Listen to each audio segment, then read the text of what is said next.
This is Whitefish Mountain Ski Resort, located about 6 miles from Whitefish, Montana. Now, it's significant because it's owned by billionaire Bill Foley. Now, at first, businessmen were skeptical of Bill Foley and didn't like what he had done. But now you won't find a single businessman in Whitefish that complains or is critical of Bill Foley. It's the same kind of approach and commitment he hopes to take as owner of the NHL franchise. We were the first in North America, really, to talk to Bill Foley and actually go to his place up in Montana. So we got to know Bill Foley, did a bunch of stories on him, and he had some interest in bringing hockey to the desert. I thought, wow, that's interesting. And really that relationship started there. We're going to bring a winning team to Las Vegas. It's not going to be this team that comes along and it wins 20 games or 30 games. No, we're going to be a winner. And I've told people, I said, my goal is to bring the Stanley Cup to Las Vegas within 8 years. 8 years. 8 years, that's my target. We just wanted Major League Sports of some kind, of some type here in Las Vegas. You know, we'd had it with the UFC for years. We'd had all the major fights happen here. That's the pinnacle, that's the mountaintop. We'd had Runnin' Rebel basketball win a national championship, and for a decade they were the team to beat. But again, it was a different beast with a major league professional sports franchise here. You don't become a billionaire by standing by and waiting for something to happen. It's got to be driving Foley nuts that he's waiting on the NHL's approval to expand. I love hockey. So when I heard that there might be an NHL team in Vegas, I doubted it. I never thought it would work. I was very skeptical. I thought, locals are never going to go to the Strip. When the commissioner of the National Hockey League makes a quick trip from New York City to see how Las Vegas kicks off its ticket drive, it helps validate the effort. We don't have a committed franchise, obviously. We're committed to having a ticket drive, but he's here to support that effort. I have no promises to make today. I do wish Bill and the people of Nevada good luck in this endeavor, and we certainly will be interested to see the result. Are there going to be a lot of people that are going to be that interested in going to something like a hockey game? Will it be able to be successful in this town? Here's my check, my deposit. You now need 9,998 more. Best of luck, Bill. AEG Group with MGM got together, put together what is now T-Mobile Arena. Spend the money, get it right, make it happen. Bill Foley, that was his battle cry. It's going to be a fantastic facility for us. The locker rooms are planned out. The locker rooms are being built right now. We just need our team. And once we get the team, then we can really go to town. All of a sudden, all my neighbors who had been talking about football and basketball and baseball, I realized all these people were somehow these unbelievable hockey fans. You know, I can see a lot of hockey fans coming here just because it's Vegas and be able to take in a hockey game as well. If they deem it, potentially successful market to play hockey in, it'd be a lot of fun to come play here for sure. It'll be a nice road trip, that's for sure. The Board of Governors approved the plan of expansion that will bring a National Hockey League franchise to Las Vegas. It was 4 years of hard work for Bill Foley, the last 2 especially. And this team is going to be a team built to win. We're going to take care of our hockey players in every way possible here in Las Vegas. I picked up steam like you wouldn't believe. And then when the team was announced, it was bedlam. And then all of a sudden, you'll get your merchandise, what's the team going to be called, and the name came out. The waiting is over, and let the games begin. During a much hyped and confetti-filled ceremony, the NHL presented the name of the team to the city. The Vegas Golden Knights!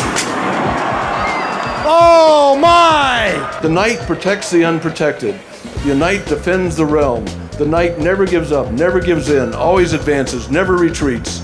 And that's what our team is going to be. This city was just lit. Now you see Golden Knight stuff all over. I mean, you could just feel a buzz throughout the city. Wow, we're part of the NHL now. Golden Knights, I love it. I love everything about it. It's just so fitting for the place. It's awesome. It's good. Great logo. It's classic. They didn't go with the Desert Knight. They went with the Golden. It's a lot stronger, I think. With just 110 days until the Vegas Golden Knights hit the ice for their first game, we take you there live at the 2017 NHL Award Show and Expansion Draft. We didn't realize the sort of magic genius of general manager George McPhee at the time. We were ready for everything. We were ready for what transpired in the expansion draft, and our strategy seemed to work really well. Nobody knew those gentlemen when they were announced. Hey, here's our general manager, here's our assistant, and so forth. And so, but it was kind of neat to see those guys. I think the biggest buzz is when they picked Marc-Andre Fleury in that expansion draft because everybody heard the name. They know Marc-Andre Fleury. Wow, he's going to be a Golden Knight. I'm very thankful for this opportunity to be in Vegas with a new team, new organization. Just by the crowd tonight and the way that our team's is looking, I like it. As far as the scoring goes, well, the Golden Knights will look to James Neal, the number 2 scorer for the Nashville Predators. He hopes to light it up here in Las Vegas. From the LA Kings, the Knights pick up defenseman Braden McNabb. He doesn't mind mixing it up. He was a fan favorite in LA. So, mixed emotions. You build a lot of relationships with guys on your team. You obviously want to stay there when you're on a team, but, I knew there was a possibility to be there or be able to be selected, and it's been kind of a whirlwind, and now it's kind of starting to set in, and I'm excited, like I said. Perhaps the most interesting pick, another defenseman, Derek England from the Calgary Flames. He knows Vegas. He was a player here for the Wranglers at the Orleans Arena. Everywhere you go, you see Knight stuff everywhere. People, hats, shirts, everything. So talking to just people around the rinks and anywhere, they're just excited for a team, and I think it'll go really well. I think the philosophy was great. I think what they did was George and Kelly said we got to get boots on the ground. I called it. I'd never watched a hockey game in my life, but then I fell in love with the Vegas Golden Knights. I think that's what our community did because they stepped up and they took us to a place where we could be excited about something. It kind of just caught fire really quickly, and it was really exciting to see people wanting to be part of something like that. So at the time of the guys I was playing hockey with around the valley, they were getting excited for it too. Some of them, most of them aren't from here. So they've come from Michigan and Massachusetts or wherever else, or Canada. And so the fact that the NHL was here, they were excited about that too. And we were all just curious how it was going to play out because it was really a step into the unknown. So I was excited about it, and I was trying to get everybody else to be excited about it too. Tonight it's pretty clear they're already becoming fan favorites. And they're already getting comfortable at home. Expansion draft. And fans are loving the fact that they have their very own professional team. It's freaking awesome. I love it. It's amazing. Amazing feeling. Dispatch, Engine 11, we're going to need to get some units started this way. There's a large crowd with gunfire coming from that concert on the boulevard.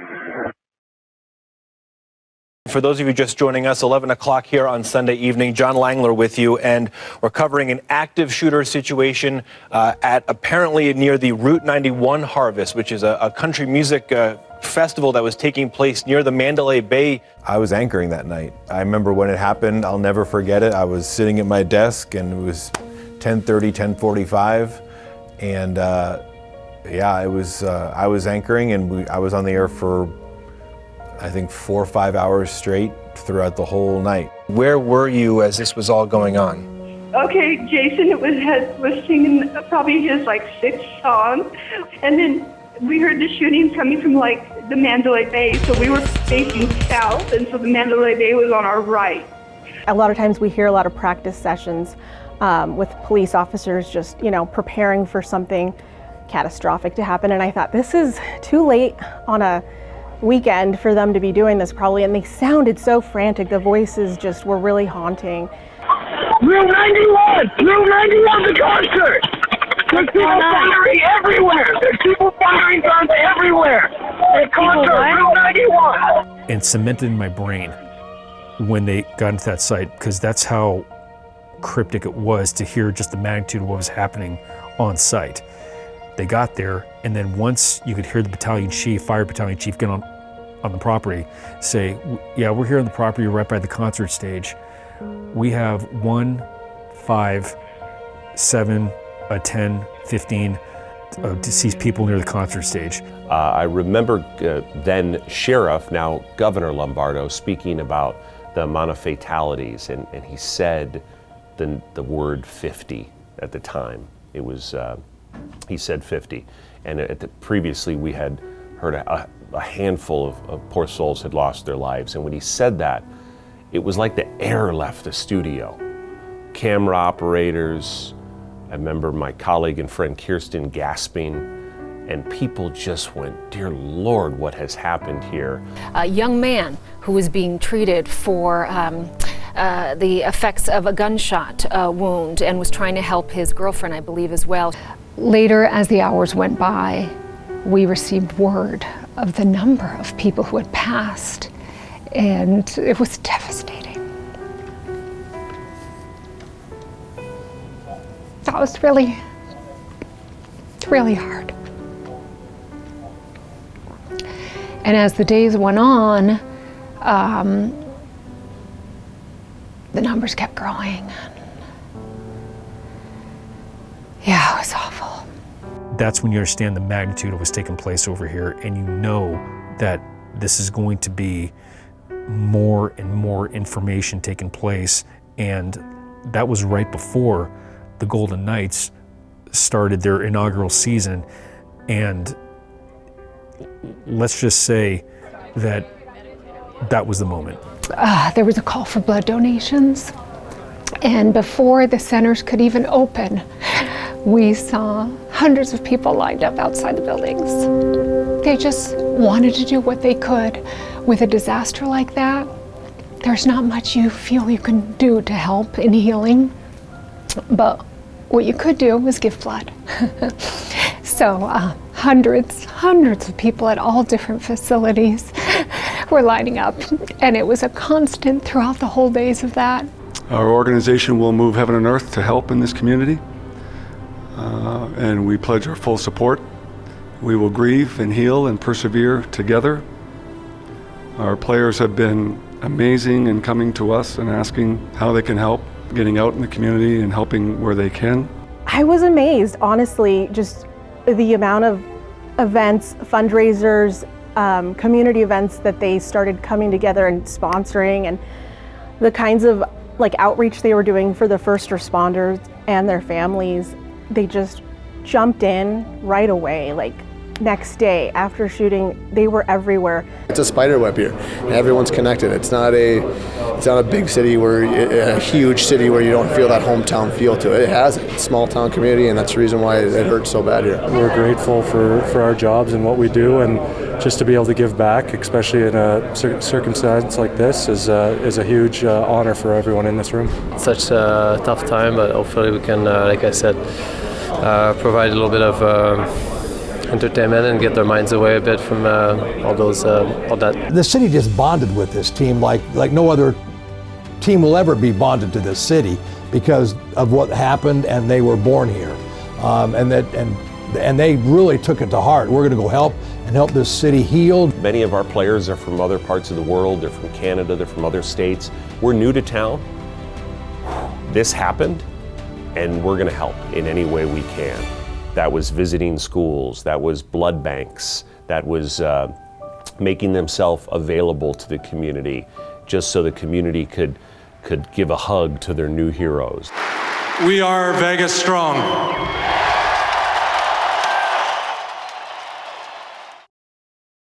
To the families and friends of the victims, know that we'll do everything we can to help you and our city heal. Opening night, they were going to do this big celebration, and we're here against the Arizona Coyotes, and this is going to be the most fabulous night. That happens, so they have to say, we got to completely change this now because it takes on a whole new meaning. It's totally different. So they were able to get Derek England, who had played here in Las Vegas with the Wranglers, so he was somewhat familiar with Las Vegas. Hockey fans in Las Vegas were familiar with him, so he gets out there and gives this really, really emotional speech, and at the end of that, everybody in Las Vegas knows those were "We Are Vegas Strong." It just stuck. I was in an elevator. It was at T-Mobile Arena with Kerry Bubolz, the team president, and I mentioned to him, I says, "Kerry, what you did was excellent. I thought it was you know Derek England's speech, everything that you guys did was just remarkable, and I thanked him for it." Las Vegas. Please join us in 58 seconds of silence for the 58 individuals who lost their lives on 1 October. It was just poignant. I think it just, when you say something like 58 seconds, it seems like, it seems so quick, right? And then you stand there in silence for 58 seconds and nothing else is happening and there's no other sound and everyone is just, it gives you 58 seconds to think, to mourn, to ponder, to honor. Boy, oh boy, this is what we need. I think it was very, to use an overused word, it was very healing in the way they handled it and what they did in terms of kind of wrapping the community in an embrace. To come out the way they did, and they just smoked Arizona. They played so well, inspiring hockey, and that was a special night that nobody will forget because of the tragedy and because of what the Knights did to make that a sincere, honest, and really respective night in terms of what had happened. So that it was a night nobody will forget. Just happy that we got that first win, for the team, for the history. First game of the Vegas Golden Knights is a win, so I'm really proud of that. I think the chemistry is real good. I think when our staff put together the team in the expansion draft, they talked a lot about chemistry and character guys and getting good people in here, and I think they did a real good job with that. And the expansion rules are a little different for us than some of the other expansion teams. I think we got more talent. They just wanted to do our community proud. I feel like it gave those of us who never even considered hockey as something before, something to really rally around and start to feel uplifted, because that was one of the first times I think our community sighed, took a breath and said, we're going to get through this. And I went to several games, got the family in. The team started performing at the high level that it was performing at. That's a great healing power for the community, obviously. Like start a season winning 5 of their first 6 games, that's unheard of. That is the best start for a new team in 100 years. Last team to do it was Montreal in the first year of the National Hockey League. I couldn't believe they kept winning. I was waiting for this, okay, they're an expansion team, they're going to be trash now moment to happen. And it just never did. They just kept winning. Not a whole lot of time for the Golden Knights to celebrate the big win over Florida last night. They're back at practice early this morning at City National Arena, getting set for a key matchup tomorrow night against the #1 team in the NHL, the Tampa Bay Lightning. They play a fast game. I mean, I talk about our team playing fast. Well, this is probably the fastest and quickest team in the league, and they play a real aggressive forechecking game. It was the game against Tampa Bay. They were in first place, just dominating the league that year. They come into T-Mobile Arena, into the Fortress, they call it. They come in here, and Vegas won on a last, I think it was Shea Theodore, smacked the puck into the net right at the end, and we beat this, we beat this big, powerful Lightning team. This team is legit. And that was kind of the game that everybody kind of thought, ooh, maybe there is something here in Las Vegas with all these misfits. Definitely a sigh of relief. I wasn't sure how much time was left. I knew it was ticking down. But to have 2 seconds left to win, that was big. The last home game of the season, they raised the banner up with the 58 on it, the 58 banner. I was there for that, and I remember that being very emotional. Because remember, at that point, we'd been through the season, and this team that was sort of formed out of bits and pieces was suddenly a team.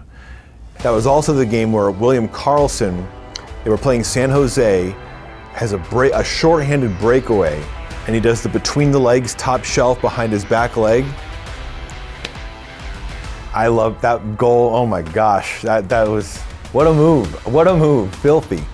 The already strong bond between Las Vegas and the NHL was cemented by a remarkable team that put down roots here, was fully and instantly embraced by the city, and with the support of passionate fans has put together, as you heard, the greatest season ever by an expansion team.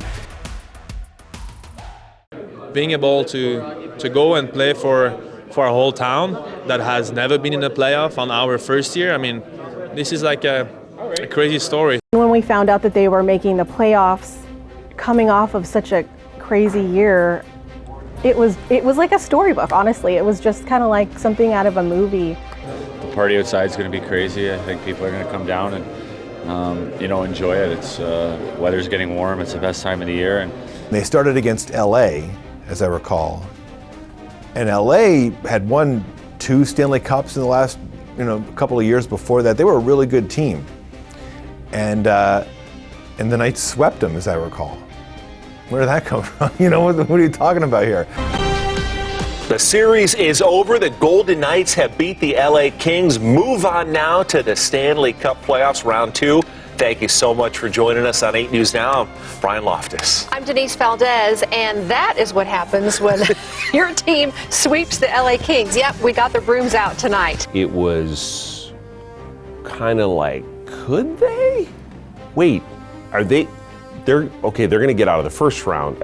In talking to the sports team and kind of going, is this possible? Every single night's victory was by 1 goal, and that's how compared that series was.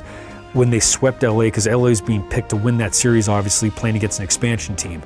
But when they beat them in the fashion they did, because 1-goal games in the Stanley Cup playoffs just signifies how gritty a team is. That's what happens this time of year, Chris, with the playoffs. All right, certainly a lot of fun down here as they now have about a week of rest to get ready for the next round of the playoffs. We went to San Jose, that was the next round, and there were so many fans up there saying, yeah, it was cool you got by the Kings, but we're the Sharks. They had just come off a real successful season in the postseason, and the fans were almost kind of, I kind of want to say overconfident, maybe a little cocky, like, yeah, the Knights are here. Hey, it's a cool story you guys have, but now you're playing the Sharks. Well, they beat the Sharks, and now they're playing Winnipeg in the Western Conference Final for the right to go to the Stanley Cup, and back and forth. I can't remember exactly how it unfolded, but the fans up there were rabid. They were wearing all white. Well, what about the series itself, the Knights and the Jets?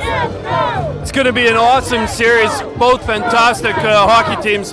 Vegas deserves all the credit that everybody's given them for what they've done this year. No expansion team ever had the success they have had.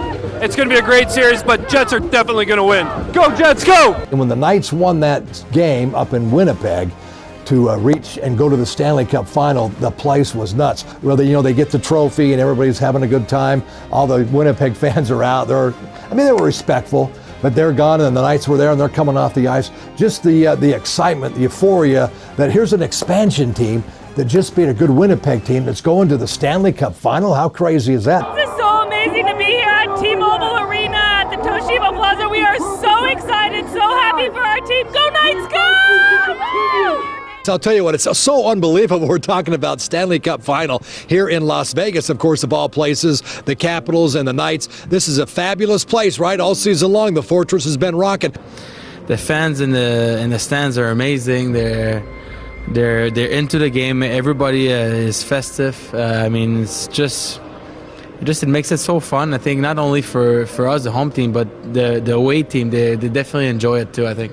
Best place in the league to play. It's every time you meet one of my friends after a game or something, and they just can't believe how good the atmosphere is. And I think until you lived it once, you don't really believe it. One of the big games was, and it could have turned the whole series. Now, Capitals will probably say no, but there was a game, I believe it might have been game 2, where Alex Tuch had a sure goal, but their goalie just got his stick there at the last second, and they lost the game.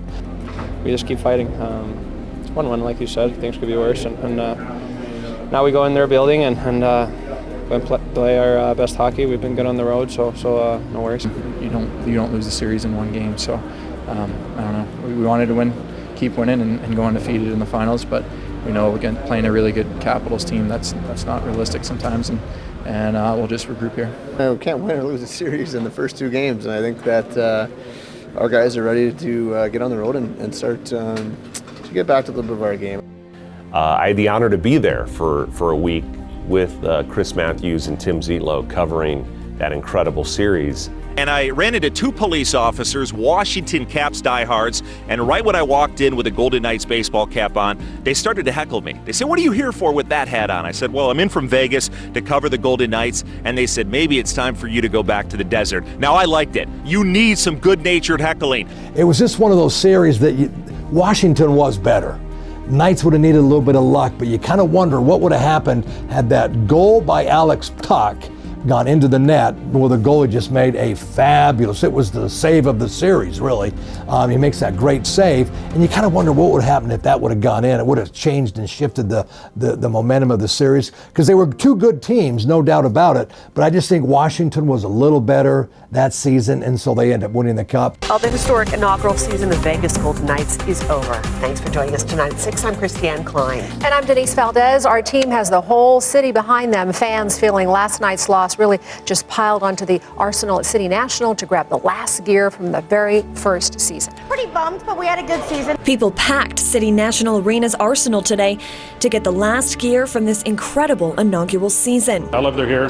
I'm going to go more games next year. Mixing mourning with sportsmanship and respect. I've been here almost 14 years, and I won't ever go home. And that's my team. It's our team. It made everyone Vegas strong. As our community continues to stand behind the sport, we're definitely looking forward to continuing going next season. That inspired enough everlasting love. I'm going to follow them forever. To lift an entire city. Go Knights! After the game here in Vegas, when they lost because the Caps won here, they were celebrating, but the fans were hanging on here. The Knights were holding their sticks up. Thank you very much for a great season. Kind of saluting the fans is what the Knights were doing, and you kind of got that feeling that this was a special year, and will there ever be another year like that in terms of just an expansion all the way to the final? I can't see that ever happening again with any other expansion teams. I mean, that was such an amazing season, and I think for the whole city and the whole valley to be a part of it, even if you're not a huge hockey fan, just to sort of ride the wave of this unexpected Cinderella story. I mean, what the Knights did that season, that doesn't happen very often. 8 News Now has been there for every step along the way. Now, we don't know what the future holds, but we do know one thing, that this first inaugural season, with all of its wonder and magic, may never be repeated. A little moment, we were in the locker room after the game, kind of in the hallway, right leading into the locker room, waiting to do our media stuff. And some of the players were walking by, and George McPhee walked by and saw myself and Chris and Tim, and he came over and in his very friendly way thanked us for being there. Thanking whoever thanks the media for anything, right? And he's thanking us for being there because we were the local guys doing this weekly segment with him and his team for all these months when people were just getting to know the Knights.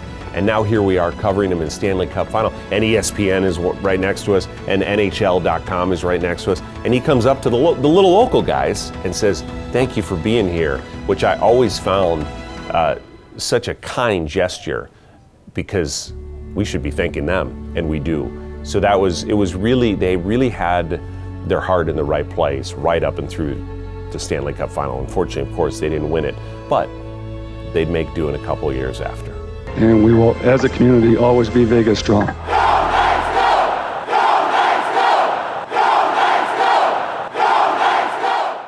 Well, good morning, everybody. Not a very good morning for the Vegas Golden Knights fans. Last night, a crushing defeat at the hands of the San Jose Sharks in Game 7. The year when they lost to San Jose in Game 7 on that 5-minute penalty that I think it was Cody Eakin got, which was bogus drive. Let's just call a spade a spade. That was a terrible call. And then San Jose came back from, I think they were down 2 or 3 goals, and they win on a power play. And that one hurt a lot. Trying to get involved in the game. The game's not even close. It's 3-0. Call it 2, okay, but a 5 with something you don't even see, you just call the outcome. It's a joke. It's embarrassing. You know what? Last year we were in the Stanley Cup Finals and it was tough to lose. Tonight was tougher than that. That call changes the whole outcome, changes the whole future of us, of the outcome of this year, and it's a joke. I mean, I would be embarrassed if I was them. It was an awful call. We all seen it. And it's too bad that we end up losing because of that, because we're in control of the hockey game. It's tough to stay at that level continuously when you become the top dog and there's a bullseye in the back of your back every time. Good afternoon, folks. Thanks for being here today. It's been an eventful day for the organization and an eventful week for the organization in terms of improving our hockey club. Players get traded all the time. Players come, they go. It's the nature of professional sports. But I think Las Vegas had such a connection to the original Knights that when players started leaving, it was like, he's my neighbor, he's my brother. I see him at the store. What are you doing here? What you really have to try to do is take the emotion out of things, and that is hard because we're attached to these guys. Some of the guys that played for us, there's a strong bond there. So it's as a manager, you're going through it and you're trying to make the right decisions, and it's hard sometimes. It's extremely difficult that you're handing out the right contracts in that situation to keep a competitive team out here, because the bar was set. Popular players were they left. Nate Schmidt, Marc-Andre Fleury, Ryan Reeves, and they got rid of the coach. Gerard Gallant got fired out of the blue. No one expected that. Everyone thought he was, good to go. And they bring in Pete DeBoer, and there was the COVID year, which kind of threw everything off. There was, Marc-Andre Fleury leaves. It's Robin Lehner as the goalie. That didn't quite work out. So there were, like you say, they were getting close, and then they fell back, and then they missed the playoffs. And then it was sort of, well, wait a second here, maybe we peaked too soon. Well, yeah, getting guys like Mark Stone, Jack Eichel, Alex Pietrangelo. These guys are legitimate NHL All-Stars. I thought Jack Eichel was an amazing player. He was in a bad situation. He had an injury. It was a whole rigmarole. And, initially it didn't work because they missed the playoffs, but he was really important. Mark Stone was really important. I took it slow all summer, so I'm ready to go. I'm ready to get back into the thick of things. I got to train my body to get prepared for an 82-game season. And then you had those misfits that were still around. Some of them left, but some of them stayed for the Stanley Cup. And Jonathan Marchessault was a big deal. George McPhee became the vice president of hockey operations. Kelly McCrimmon becomes the GM. They make some nice trades, get some players in here to keep that momentum going. All these different bits and pieces that, while they did amazing in the first year, the year they won the Cup, they deserved it.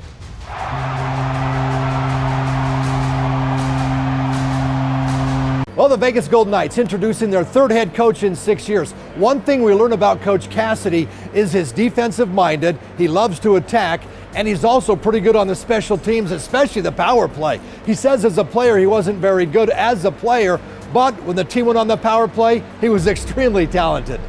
When he got hired as head coach, Boston Bruins players had no idea of the news.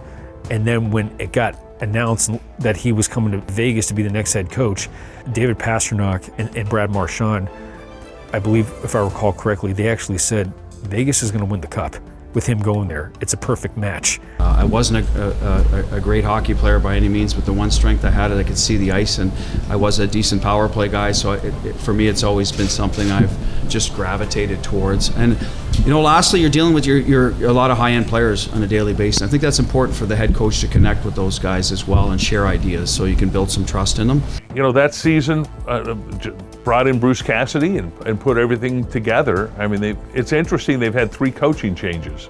They've been very successful and still have had 3 coaching changes here in Vegas. We're working hard on this coaching situation. We want to make sure we got the right guy, and that's been a little distracting. Frankly, we thought he's an East Coast guy, and he doesn't know the West, and so we were concerned that he might be drifting to an East Coast team. But he made a good judgment. He wants to be on a winner. He wants to be on a team that's got a lot of pieces in place, and so we were successful in getting him hired. They were really good all year, as I recall, and they just had this confidence about them. Like you just knew that they were all business. They had a new coach, Bruce Cassidy. Their goaltending was pretty solid. There was just a confidence about them. They seemed like a team that was pretty focused and not messing around. We played like that because we were supporting each other very well. We were putting pucks in good situations. We were working hard for one another, and we were just getting clean entries and clean breakouts, and that led to our success. I think we cannot take it for granted, for sure. I think winning in that league is pretty hard. We got a reality check last year, but I think we got to have more of the mentality of just hard working, take it one game at a time, and if we keep that mentality, I think we'll be fine this year. Talking to people like Chris Matthews and Ron Futrell and people that were in and out of those games, and they were saying they could do it. They could really do it. This is a strong team. Well, the Knights are happy to be at nearly full strength. Shea Theodore is still out. But at the midway point of the season, the Knights are also pleased to be at the top of the Pacific Division, with the Kings and, that expansion team from Seattle, the Kraken, close behind. Good for them. Obviously, but we're focused on ourselves. We got to keep putting distance between us and these other teams. And like I said, it's the halfway point, so we kind of got these days off have been nice. Nice little reset. And just get right back at it. They were one of the best teams. They go into the season as one of the top 3-4 teams in the league almost each and every year. That year they did as well. They just kind of rode all that momentum. that strong play, and all these, everybody's getting involved. You have Stone and Eichel playing really well. Sherry, the regular season is over. The Stanley Cup playoffs are back in Las Vegas as the Golden Knights open first round play tomorrow night. Woo, go Knights go. This is the 5th time in 6 years the Vegas Golden Knights have made the Stanley Cup playoffs. When the Knights were closing out games, the 1-goal games, to me in that playoff run in 2023 was key, because holding those leads, those 1-goal leads in NHL, obviously you're nail biting at that point. So it gets down to this, the Stanley Cup final between two teams deep to the south of the Canadian border. Just happiness, of course. It's a great feeling to finally clinch the final spot. You know, this team wants to win, right? So there will never be a finish until we raise that cup. They were going places, and watch out. Zach Whitecloud have the moment of the night here on the ice with the winner in Game 1 to send the Knights to a 1-0 series lead. Vegas Knights fans feeling victorious Monday after winning Game 2 of the Stanley Cup Finals against the Florida Panthers. The Las Vegas ballpark opened its doors around 4 p.m. to a sold-out crowd as the venue was packed. And in the end, the Knights prevailed. It's just absolutely electric. It is just the most incredible feeling. But the job's not finished yet. We got one more to go, and then we're crowned champions. Before Game 5, there was an expectation that this is going to be a party. It's going to be a game, but it's going to be a party. What's up, Knights fans? I'm AJ Cole, punter for the Las Vegas Raiders. Let's win this Stanley Cup. Go Knights, go! We don't need luck. We're Las Vegas. Go Knights, go! What's up, Las Vegas? This is David Blaine, and I have some magical words for all of you. Go Knights, go! Hey, it's Brad Garrett. Do I have to tell you, go Knights, go!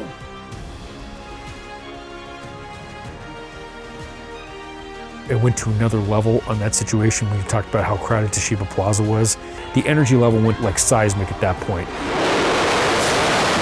I wasn't in the arena for the first couple of goals, but I could hear it outside, right? You could hear the cheer because it was on the big screen outside. The plaza was going nuts. So then I went into the press box for the second half of the game, and it was a blowout. You knew they were going to win. You knew the Knights were going to win.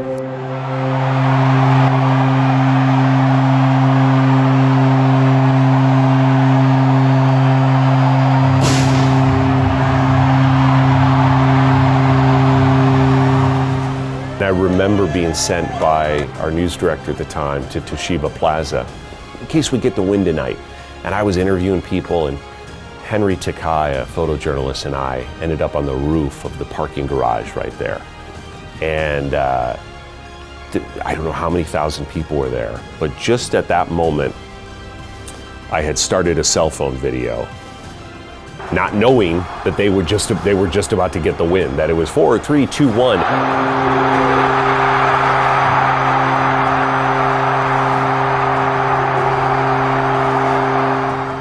Stanley Cup run was something else, and something that I'll never forget, and the fans would never forget, because it was really cool. And to see it, I guess I'm blessed because I saw it from when Bill Foley in his lodge in Montana said, we want to do this. And next thing you know, they did it. So for me, it was real special.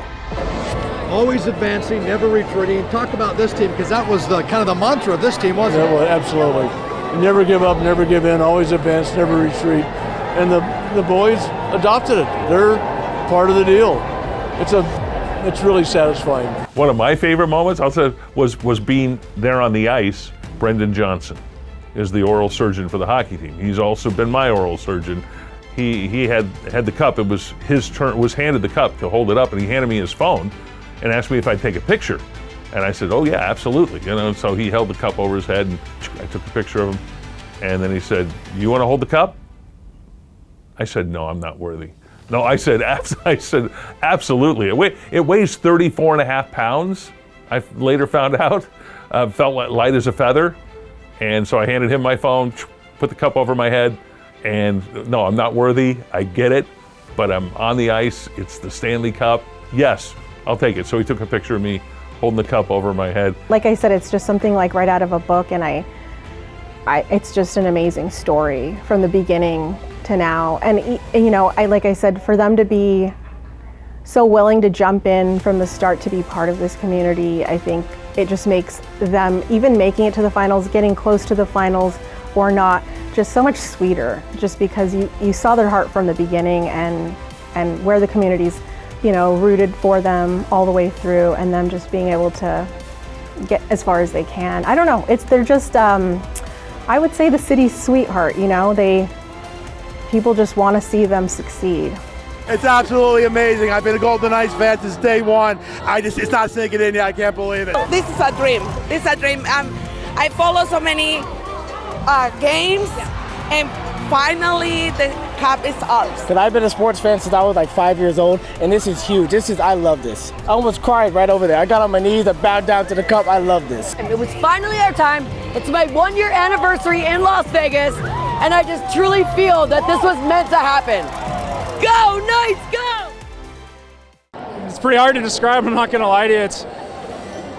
It's a lot of work and dedication from a lot of people, right? And the players to embrace this city from day one, it's special, man. I knew this was our year. And George and I talked about it, and Kelly and I talked about it. This was our year to do something special. You know, it's a dream come true, and you know, to do it in front of this, you know, crowd and these fans, and you know, that have been here from day one. It's you know, it's amazing. It's something you dream of from the second you start playing hockey as a young kid, right? You watch it on TV every year, and it's like a tradition, right? You just sit on the couch, watch each player lift it. So to be able to raise that above your head, I mean, there's no words other than a dream come true.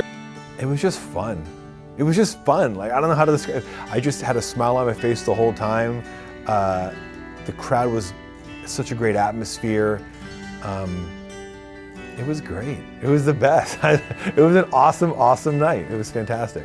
To see them raise the Stanley Cup, as a hockey player, it's such a unique tradition.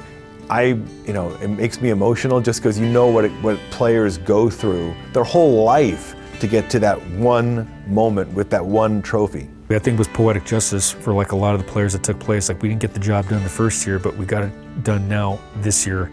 Vegas, enjoy it, this one for you. And then the parade followed afterward. It was just pandemonium.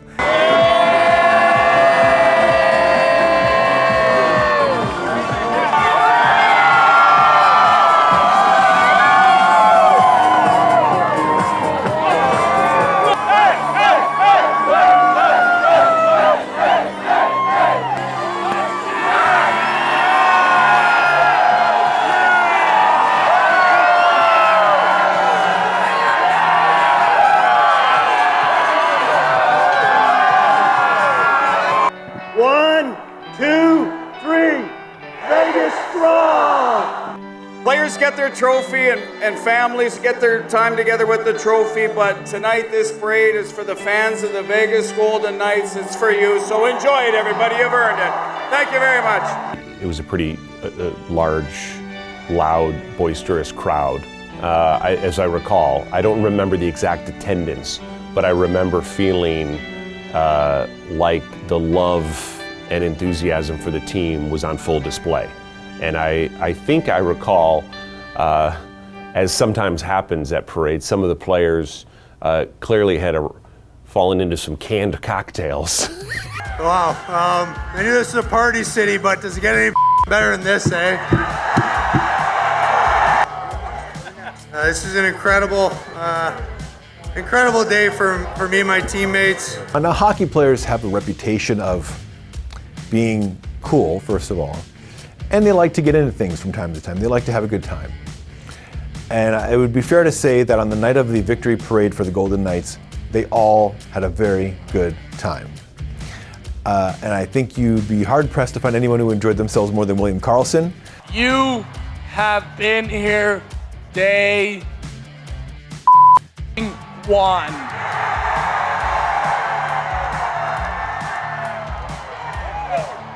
You guys are so amazing. We played Arizona in the first game, and we beat the out of them. William Karlsson drunk on stage at T-Mobile Arena, that was another sight to see. That garnered a lot of social media trends at that point and reposts from that point on. It was a momentous Saturday on the Strip as the Vegas Golden Knights celebrated their big Stanley Cup championship. And while traffic was closed on Las Vegas Boulevard between Flamingo and Tropicana, that didn't stop locals from coming out and showing their support, displaying their VGK gear and all. Go Knights, go! I was not a hockey fan until the Knights came 6 years ago, my senior year of high school. Once they came, I think Vegas hooked onto the Knights, and I think it's stuck since then. You see them holding the Stanley Cup, throwing out pucks to the fans. It was just an absolutely indescribable experience the whole time. We love our city, and we just want to see it grow in a positive way. And so it means a lot in so many different facets that it's now associated with big name sports teams coming to our area. The doors open for Major League Sports, professional Major League Sports, to come to Las Vegas, and they started preparing. And they started working the Raiders. The A's are coming here. NBA is going to be coming here. So everybody, the leagues want Las Vegas because of the excitement that it brings. It makes all of their teams more valuable.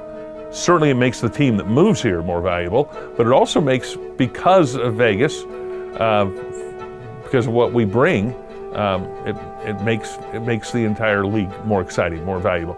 I don't think a lot of the world knew Vegas was a hockey town, but I think we learned very quickly in 2017 with this genuine love between community and team.